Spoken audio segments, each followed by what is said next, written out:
For decades, Israel and the United States have engaged Iran in a shadow war across the Middle East, using the whole region as their massive geopolitical chessboard in their attempts to outmaneuver each other. But throughout all this time, until very recently, both sides maintained a taboo against attacking each other's territory directly, choosing to strike each other indirectly from the shadows through proxies and espionage instead. Iran maintained attacks and pressure on Israel through their proxies like Hezbollah, Hamas, and the Houthis, while Israel carried out a campaign of covert sabotage within Iran using a dense network of informants and spies. This was the way the Cold War between both sides was fought for decades, until the long taboo on directly attacking each other's territory was suddenly broken in 2024. In April of that year, after Israel bombed the Iranian consulate in Syria's capital and killed several senior Iranian officials there, Iran retaliated by firing over 150 ballistic and cruise missiles directly at Israeli territory, marking the first time that Iran directly attacked Israeli territory itself.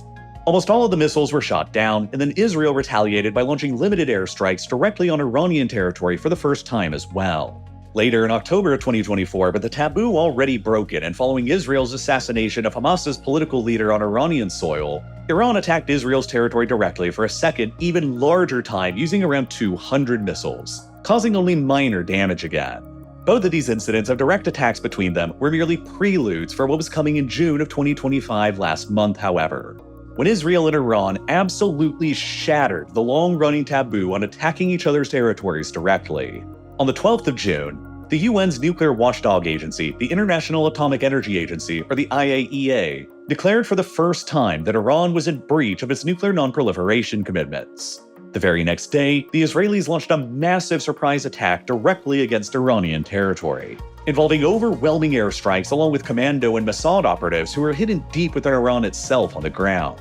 Around 200 Israeli warplanes hammered almost 100 targets across Iranian territory just on the opening wave of the surprise attack alone, targeting the country's nuclear sites, missile launchers, air defenses, energy infrastructure, and senior commanders and leadership. Over the next 10 days, dozens of further Israeli airstrikes continued bombarding these same kinds of targets all across Iran with devastating results. At least 14 of Iran's leading nuclear scientists and experts were killed in the attacks, along with dozens of senior Iranian military and intelligence officials, including the Chief of Staff of the Iranian Armed Forces and the Commander-in-Chief of the Islamic Revolutionary Guard Corps, arguably the two most senior military commanders in the entire country, along with the head of the Iranian missile program for good measure, no doubt paralyzing the Iranian military's decision-making capabilities in the process. Scores of Iran's air defenses and outdated fighter aircraft were obliterated on the ground, and as much as 2/3 of Iran's ballistic missile launchers were wiped out during the campaign as well. Israel codenamed its surprise attack and ensuing operations against Iran as Operation Rising Lion,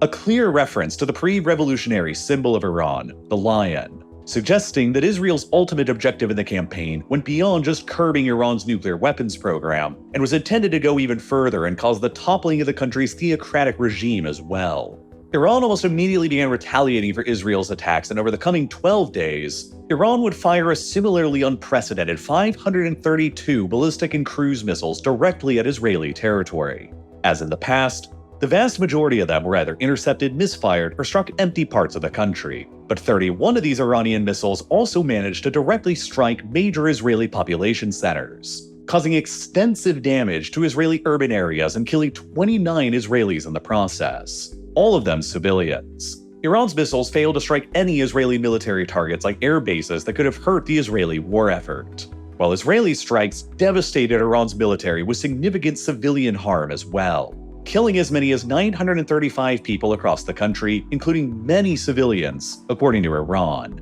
Iran failed to shoot down a single Israeli jet during the entire campaign, and only managed to down a couple of Israel's unmanned drones, showing how thoroughly Israel had managed to establish and maintain aerial supremacy over Iran during the entire conflict. Israel repeatedly bombarded many of Iran's most strategically important nuclear research sites throughout its days of attacks. But there were two facilities in particular where Israel's weaponry couldn't reach. Iran's two largest nuclear enrichment plants in Natanz and Fordow, both buried deep underneath mountainsides that shielded them from most forms of aerial attacks. Israel's leadership appealed to the United States to join directly in the war with their advanced 30,000-pound GBU-57 bunker buster bombs, the only conventional ordnance known in the world theoretically capable of striking the two buried Iranian nuclear enrichment sites since they are rated to be able to penetrate through 60 meters of solid concrete before detonating their massive payload. The Trump administration began flooding reinforcements of aircrafts, fleets, and soldiers to the Middle East theater, all the while the negotiations with Iran over the country's nuclear program continued.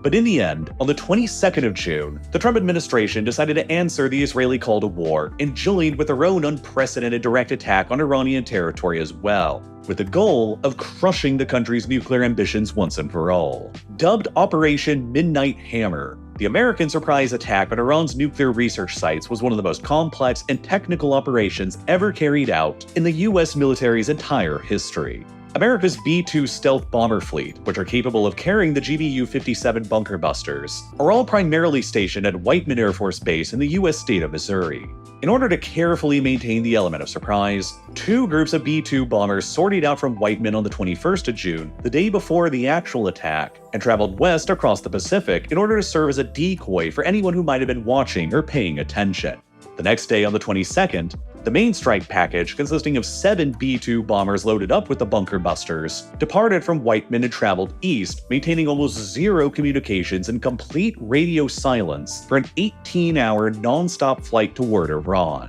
undergoing multiple aerial refuelings across the Atlantic and Mediterranean so that they would never have to stop. By the time they approached Iranian airspace, they were joined by many dozens of fighter escorts, just as an American nuclear submarine operating somewhere nearby fired more than 24 Tomahawk cruise missiles aimed towards Iran's nuclear research site at Isfahan. As those missiles were still airborne, the B-2s and their fighter escorts entered into Iranian airspace from the west, and moments later, they dropped a total of 12 of their heavy bunker busters on Iran's Fordow enrichment site, and another 2 of their bunker busters on the Natanz enrichment site, just at about the same time as the submarine-fired Tomahawk missiles began impacting at the Isfahan site. All of the American aircraft that participated in the raid, around 125 of them in total, were able to safely remove themselves from Iranian airspace after the attack without suffering a single casualty. And only a couple of days later, the Trump administration was able to force a ceasefire between Iran and Israel, ending the past 12 days of relentless fighting and bombardments between them.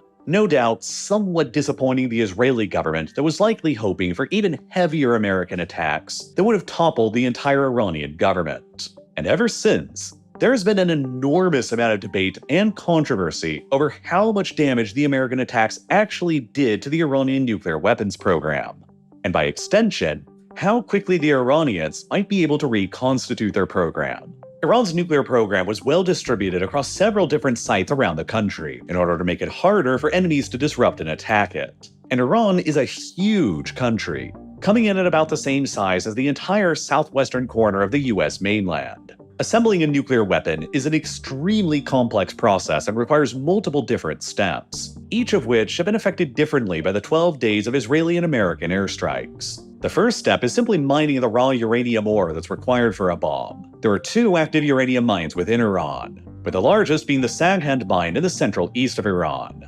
However, harvesting raw uranium from mines is usually the incorrect type to build a nuclear weapon with. 99% of the uranium out there in nature is known as U-238. 238 referring to the mass of each atom. In order to build a bomb, a lighter form of uranium called U-235 is required instead. But only 0.7% of the uranium in nature is actually U-235. Iran's uranium mines were not targeted by either the Israeli or American attacks this past month, so Iran's ability to continue mining raw uranium has not been impacted. But in order to produce the lighter uranium that's required for a bomb, its metal form needs to be converted into a gas so that it can be purified, a form called uranium hexafluoride. There was only one facility known in Iran that was capable of converting natural metal uranium into this gaseous state, and it was in Isfahan, which was repeatedly bombed by Israeli jets and further attacked by the American submarine-fired Tomahawk cruise missiles. Satellite images taken of the Isfahan complex after the attacks show multiple buildings and laboratories above ground there that are severely damaged, which has most likely crippled Iran's capability to convert uranium into gas for now, establishing the first of several major bottlenecks that now exist in the country's nuclear weapons program that will probably take years to repair. After the metal has been converted into gas, the next and most challenging step in the weapon building process is to enrich the gas, which is done so by putting the gas into enormous arrays of advanced high-speed centrifuges that rapidly spin the uranium hexafluoride gas. During this step, The heavier U-238 generally moves to the outside of the centrifuge, making the gas in the center of the centrifuge steadily richer in the lighter U-235. Once this process is repeated in the centrifuges multiple times over, the concentration of U-235 in the gas can be raised up to as high as 90%, which is the purity threshold considered to be weapons-grade uranium. The two largest known enrichment sites that Iran possessed were at Natanz and Fordow. Both of them built deep underground beneath two different mountains with vast halls of centrifuges beneath them, each containing more than 18,000 centrifuges apiece, with Fordow containing the more modern and advanced series of centrifuges. The fate of what exactly ended up happening at these sites during the attacks is some of the most contentious and debated at the moment. Israeli airstrikes targeted and likely destroyed most, if not all, of the centrifuges at Natanz after they eliminated the site's electrical power supply, while the US dropped 2 of their heavy bunker buster bombs on the site to destroy the underground infrastructure just for good measure, while further Israeli airstrikes targeted known Iranian manufacturing plants that built additional centrifuges. The US B-2 bombers also dropped 12 more of the bunker busters on the Fordow site, which was the primary target of the Americans. Satellite images of the site taken afterward showed 2 sets of 3 impact craters where the bunker busters impacted. There were only 6 impact craters because each of the locations was precisely hit by 2 of the bunker busters, one after the other, in order to fully penetrate all the way down to the about 90-meter depth that the Fordow enrichment site was believed to be located. The bunker busters were likely targeting the Fordow site's sole ventilation shaft and associated access tunnels, while the shock waves sent from the bombs likely radiated all throughout the mountain and damaged the centrifuges within it, which are very sensitive to external vibrations while they're in use, and they're exceptionally difficult to turn off without causing any unwanted damage. Donald Trump himself has repeatedly claimed that the Fordow site was completely obliterated by the attack, while the IAEA has also said that the centrifuges at Fordow have appeared to be no longer in operation. But there has been a degree of uncertainty as to exactly how much damage the bunker busters caused to the Fordow enrichment site. The day after the attack, a preliminary classified damage assessment report was leaked from the Defense Intelligence Agency, the Pentagon's military intelligence agency, which concluded that the strikes had only set Iran's nuclear program back by just a few months, rather than by a few years. It concluded that many of Iran's enrichment centrifuges had in fact remained intact, and that the country likely retained other secret enrichment facilities that still remained operational. The report further concluded that while the bunker busters likely damaged Fordow's electrical systems and collapsed its entrance tunnels, the main underground enrichment hull likely continued to remain intact. But there's also good reason to doubt the DIA's initial assessment of the situation. The analysts themselves who prepared the report labeled it as low confidence, while its sources were based entirely on satellite imagery and intercepted communications, which are not necessarily the most reliable. David Albright, a former IAEA inspector, has suggested that further evidence that arrived after the DIA's report indicated that Iran likely lost around 20,000 of their centrifuges in the Fordow and Natanz bombings, severely handicapping their ability to further enrich their surviving uranium supplies to weapons grade. Other American intelligence agencies and officials like the CIA and the Director of National Intelligence, Tulsi Gabbard, have also stressed that the damage inflicted on Fordow and other sites by the attacks have indeed set the Iranian nuclear program back by years rather than months, while Israeli agencies like their Atomic Energy Commission have also claimed the same thing as well. So Iran's ability to enrich uranium has almost certainly been degraded, but the true extent of that damage right now remains unclear. There's also an even bigger problem, because even if the US attacks truly did obliterate the enrichment sites at Natanz and Fordow as they claim, it might not have been enough to have stopped their development of a bomb. Merely a week before the Israelis began carrying out their airstrikes across Iran, IAEA inspectors operating in the country estimated that the Iranians had around 400 kilograms, or about 900 pounds, worth of highly enriched uranium that was already concentrated to 60% purity, just within range of the 90% purity required for a bomb. James Acton, the co-director of the nuclear policy program at the Carnegie Endowment for International Peace, has since written that it would only take a single cascade of 174 centrifuges, a total time of between 10 and 20 days, to further enrich that supply of 60% enriched uranium into 90% enriched weapons-grade fuel. Had Iran ever taken the decision to have done that, that fuel would have been enough to have powered between 9 and 10 atomic bombs. Iran basically chose to pursue a strategy of enriching their uranium supply to just beneath the weapons-grade threshold in order to A, maintain a form of plausible deniability about what they were really doing, and B, give themselves the option of rapidly sprinting towards a bomb if they felt the situation was dire enough at any given time. However, as recently as just a few months before the Israeli and American attacks in March of 2025, Tulsi Gabbard, the Director of National Intelligence in the United States, testified in front of Congress that Iran had not yet taken the decision to enrich their uranium supply any further, and there were no signs at all that the Iranians were actively preparing to advance their nuclear program any further down the supply chain. Nonetheless, this supply of 400 kilograms worth of 60% enriched uranium is the single most valuable asset that the Iranian regime currently possesses. And extremely troublingly right now, nobody outside of the Iranian regime has any idea of where it actually is. The preliminary DIA assessment issued the day after the American bombing suggests that the Iranians likely moved that material to an unknown secret location early on in the conflict.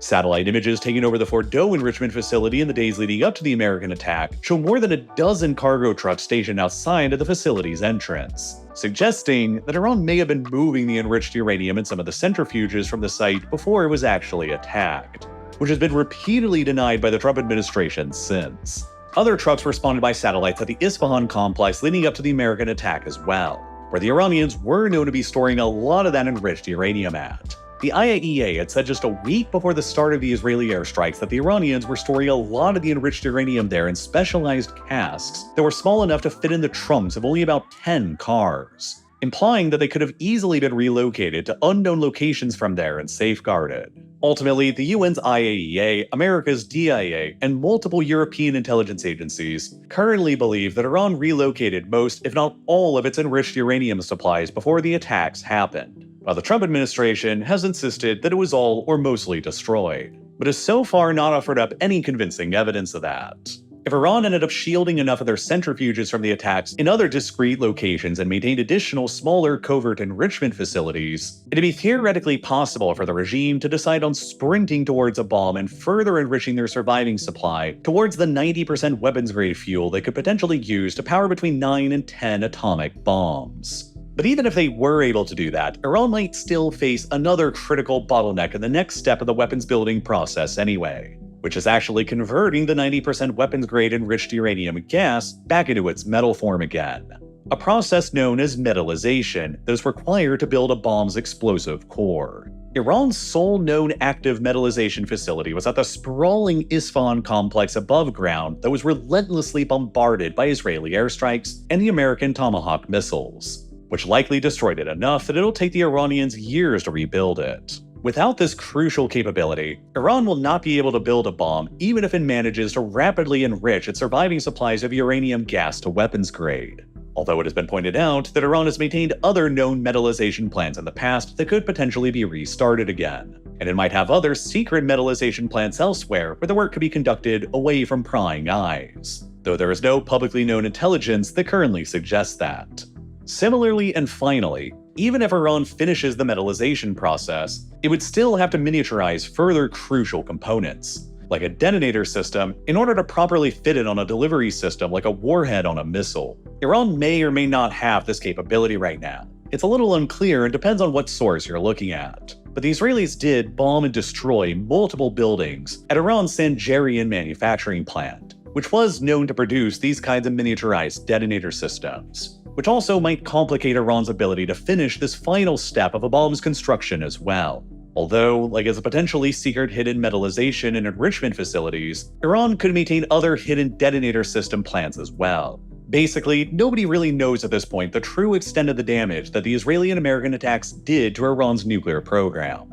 Several key elements of the supply chain required to build a bomb have no doubt been damaged, including Iran's ability to convert uranium metal into gas, their ability to further enrich the uranium gas, and their ability to reconvert the enriched gas back into metal again, to say nothing of their 14 senior nuclear scientists who were killed, creating at least 3 probable bottlenecks in their production process that will take an unknown amount of time for them to recover from. But Iran also probably still retains most of their 400 kilograms of 60% enriched uranium gas. And if they can manage to covertly reconstitute their centrifuge and metallization processes, they could likely manage to sprint towards an arsenal of 9 or 10 bombs within weeks of doing so. The unanswered questions on everybody's mind right now are thus, How much of Iran's supply of 60% enriched uranium gas actually survived, and where is it currently located? And how quickly can Iran reconstitute their enrichment and metallization processes? These questions are now at the center of the negotiations between the US and Iran over a renewed nuclear deal. But there are substantial obstacles standing in the way of negotiations being successful now.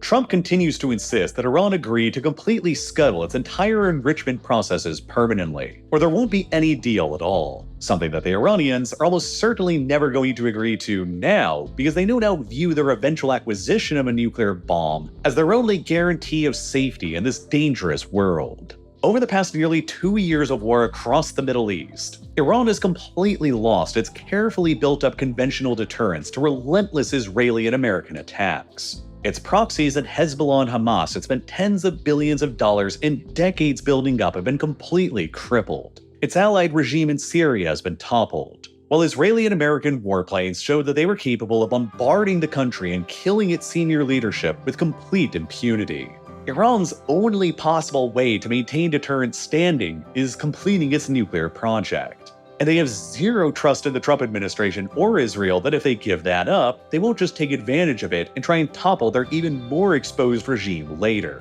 Remember that prior negotiations over Iran's long-running nuclear program during the Obama era eventually culminated in 2015 with the Joint Comprehensive Plan of Action, or the JCPOA, sometimes also called the Iran nuclear deal, which accomplished several notable things at the time. Iran then agreed that it would eliminate its enrichment program and would shut down their huge Fordow enrichment site for 15 years until 2030. And they would also submit themselves to extremely intrusive weapons inspections from the IAEA to routinely verify that they remained in compliance. In exchange, multiple US, EU, and UN sanctions that had been previously imposed on Iran would be lifted, including on their oil exports and $100 billion worth of frozen overseas assets that were unfrozen, granting the moribund Iranian economy a much-needed and welcome boost. Any of those sanctions could also be immediately reimposed unilaterally through a snapback mechanism if Iran was ever to be found in non-compliance. Even if Iran pulled out of the deal, the JCPOA had restricted Iran's nuclear capabilities by such an extent, it was seen that it would be impossible for them to have developed a weapon within a year of pulling out,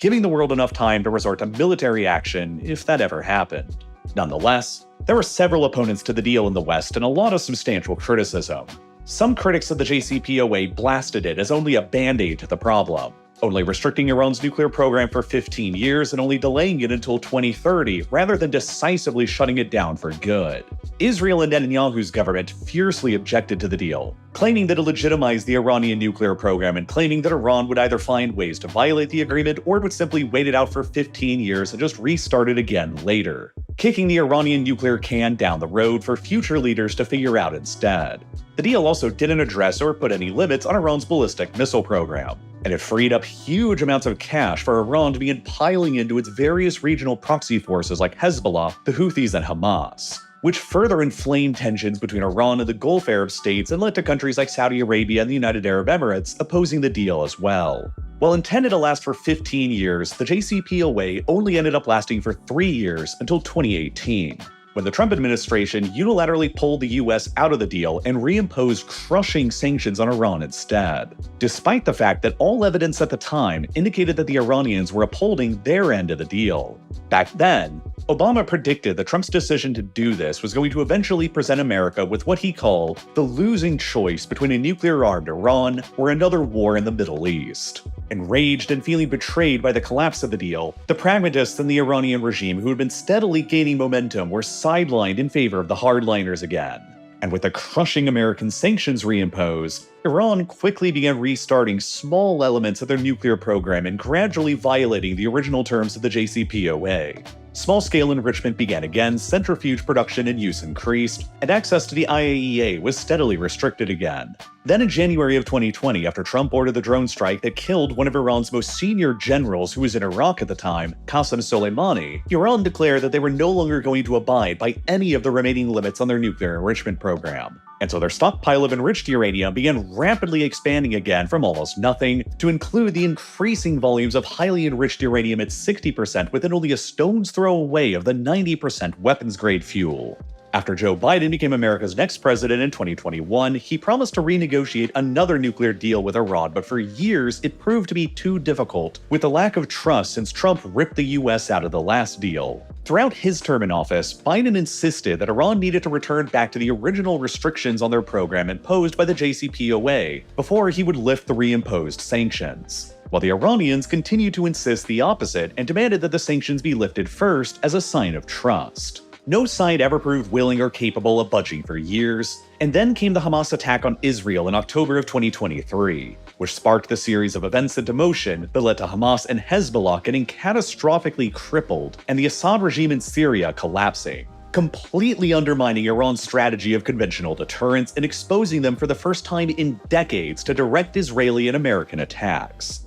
As Iran's nuclear enrichment continued, the second Trump administration demanded that any new nuclear deal would require them to stop enriching completely, which Iran continued refusing to do, which set the stage for war. Now Iran is faced with two major sets of precedents to consider with any further negotiations on their program. The first are the many recent historical precedents that have happened to other countries who gave up their nuclear weapons programs and were subsequently invaded or attacked by outside powers who didn't fear them any longer. The Gaddafi regime in Libya agreed to give up their nuclear weapons program in 2003, and then only 8 years later, NATO led a military intervention into the country that toppled his regime and led directly to his death. In 1994, Ukraine agreed to surrender their inherited arsenal of Soviet-era nuclear weapons to Russia in exchange for security guarantees that their territorial integrity would be permanently respected. And then 20 years later, Russia invaded Ukraine and seized Crimea, and then launched a full-scale invasion into the country that's still ongoing. And most infamously of all for this precedent is the case of Saddam Hussein's Iraq,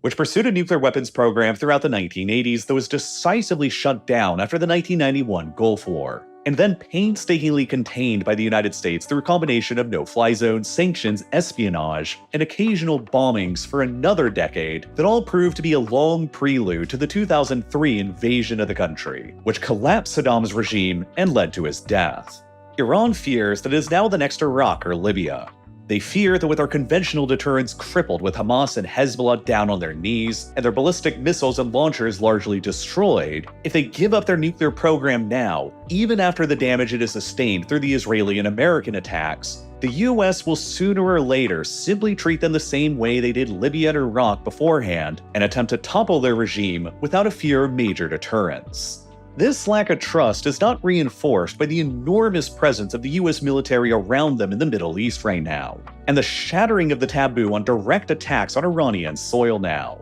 There is also, of course, the North Korean precedent, another regime who the West has been extremely hostile to, but since their successful development of their own nuclear weapons program back in 2006, North Korea has never faced so much as a single attack from the outside world because they possess the ultimate deterrent. North Korea's strategy of withdrawing from the NPT in 2003 after the Iraq precedent and immediately sprinting towards the bomb that they acquired 3 years later has proven infinitely more successful than Iran's more reserved strategy of slowly keeping themselves just beneath the nuclear threshold in a failed attempt to prevent an outside attack. The lessons that have been continually reinforced since the turn of the century is that acquiring the bomb is the only way to guarantee regime survivability and territorial integrity in the world today. And this is why any negotiations, even with all of the damage that's already been inflicted on Iran's nuclear program, will be exceedingly difficult to navigate through. And then there's the precedent already set by the United States of agreeing to a deal with Iran on the program in 2015, only to then renege on the deal and unilaterally withdraw from it just 3 years later. From Iran's perspective, who's to say that won't just happen again? I think that the most likely outcome here is that so long as the hardline revolutionary regime remains in power in Iran, the regime will continue seeing the bomb as its only guarantee of survival, like the Kims in North Korea have. Israel and the Gulf Arab states will also continue seeing Iran's nuclear program as an unacceptable existential threat to their own survivals, and they will continue trying to rope in the United States to try and help them contain it. potentially leading to a similar situation going forward as the US faced with Saddam's Iraq throughout the 1990s, where the US just keeps on having to deploy occasional force to continually delay and suppress the program whenever they feel it's getting too close to becoming successful, tying up critical American military resources in the Middle East while it's attempting to maintain its focus on China and Taiwan, and locking the US in yet another version of an unpopular forever war back in the sandbox. Is this outcome actually better than what we already had under the JCPOA before 2018? Which probably would have continued delaying all of this from happening until at least 2030, and it would have enabled America to maintain more of its focus on China for longer. Either way you lean on that, at this point, I think it's only a matter of time until the next nuclear crisis with Iran erupts. So long as Iran sees the acquisition of a bomb as being vital for their own security, and Israel and the Gulf Arabs view it as an unacceptable threat to their own security. In order to understand the modern Middle East, you need to understand how the many wars and conflicts over the past few years here have set the current conflict into motion and prepared the board for both Iran and Israel's moves. The long history of Israel's military occupation of the Palestinian territories like the West Bank and Gaza paved the way for the rise of Hamas and Israel's siege of Gaza, followed by Hamas's October 7th attack and Israel's subsequent invasion and arguable genocide there. The civil war that tore Lebanon apart in the 1980s and Israel's military intervention into it directly led to the birth of Hezbollah and the conflict on Israel's northern flank. The long and complicated civil war in Syria that lasted for longer than a decade paved the way for the Assad regime's collapse that enabled Israeli warplanes to consider a direct attack on Iran for the first time in 2025. The similarly long and complicated civil war in Yemen that saw a massive Saudi Arabian-led military intervention paved the way for the Iranian-aligned Houthis to establish their control over most of the country's major population centers, while the US invasion of Iraq in 2003 and the preceding Saddam Hussein regime's invasions of Kuwait and Iran led directly to the weakening of Iraq's institutions and the infiltration of Iraqi society by the Iranian regime. All of these conflicts across the Middle East are deeply interconnected, and they're all part of the foundation of knowledge for understanding how we got to where we are today. And as with every major conflict that I've covered before on this channel, there's always far more complexity than can ever be fully explored in just a single YouTube video, especially when the topics are as sensitive and controversial as covert nuclear programs, foreign armed interventions, and regional warfare. And this is exactly why I created my Modern Conflict series, which includes standalone, in-depth documentaries into all of these preceding Middle Eastern conflicts like the Israel-Hamas conflict, the October 7th attack, and the Lebanon, Syria, and Yemen civil wars that will all give you the invaluable prior context that you need to understand what's really happening here today. Over the past 4 years, I've created around 50 total episodes in Modern Conflicts covering the most major wars, operations, and conflicts of the 21st century, also including multiple episodes into the ongoing Russia-Ukraine war, the civil wars in Sudan and Myanmar, the 2012 Benghazi embassy siege, the Armenia-Azerbaijan wars, and dozens of other episodes, with new ones coming out all the time exclusively on Nebula. Because of the inherently violent and controversial details surrounding the discussion of all of this, these Modern Conflict documentaries would all become demonetized and age-restricted if they were on YouTube, which means the YouTube's algorithm, which is based around showing you ads, would never be incentivized to actually show the videos to you or to promote them. I deal with very large numbers of my more mild videos on YouTube getting demonetized and age-restricted as they are, and that's why I upload all of my episodes in Modern Conflicts exclusively to Nebula, and why signing up to Nebula is the absolute best thing that you can do to support me and my channel. And you'll also get access to way more content than just my exclusive Modern Conflict series there as well. Because the best part about Nebula is that it's jointly co-owned by myself and hundreds of other independent creators to make the projects that we're all actually deeply excited about, without any fear of being censored or demonetized like we are on YouTube. And that's why there's tons of other new unique content on Nebula that's coming out all the time too that you'll also love, like Bobby Broccoli's incredible new feature-length documentary called 17 Pages, Lindsay Ellis's now exclusive to Nebula documentaries, and the Wendover Productions team's hilarious Abolish Everything series, and so many others. I also know that there's a lot of streaming platforms out there right now, and you don't really want to get stuck with another monthly cost to keep track of. But I also know that if you watched this all the way through to the end, there is so much content on Nebula that you'll love as well, and so much more coming out with every new month that you could consider a lifetime membership to Nebula, for as long as we both last, and then you'll never have to worry about a recurring subscription or ads ever again. That's the best way possible to support what I'm doing here on Real Life Lore. But even if you'd rather not make that large of an upfront commitment, you can still help support me by signing up for a yearly or a monthly subscription to Nebula as well, which you can get for a fantastic deal with 40% off by scanning the QR code or clicking the button here on your screen right now, or by following the link that's down below in the description. Any of which will also get you access to everything on Nebula for the very low price of just $3 per month or $36 a year. I hope that you'll consider signing up, and as always, thank you so much for watching.